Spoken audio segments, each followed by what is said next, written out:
ഈശോയും ലാസറസും മാത്രമായി. ഇത്രയധികം ആളുകൾക്ക് ഭക്ഷണമൊരുക്കാനായി ഹോട്ടൽ നടത്തിപ്പുകാരിയായ മാർത്ത പോയി. താഴെ ഭൃത്യരോടും അപ്പസ്തോലന്മാരോടും കൂടെ മേശകളും കിടക്കകളും തയ്യാറാക്കുകയാണ്. ഈശോ ഒരു കൈ ലാസറിന്റെ തോളിലിട്ട് മുറിയുടെ വെളിയിലേക്ക് വിളിച്ചുകൊണ്ടു പോകുന്നു. വീടിന് ചുറ്റും വരാന്തയ്ക്ക് മുകളിലുള്ള മട്ടുപ്പാവിലൂടെ അവർ നടക്കുന്നു.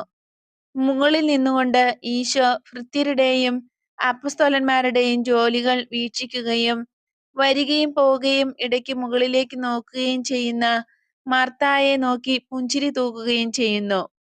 മർത്തായ്ക്ക് ഗൗരവമാണെങ്കിലും നേരത്തെ ഉണ്ടായിരുന്ന അസ്വസ്ഥത ഇപ്പോഴില്ല.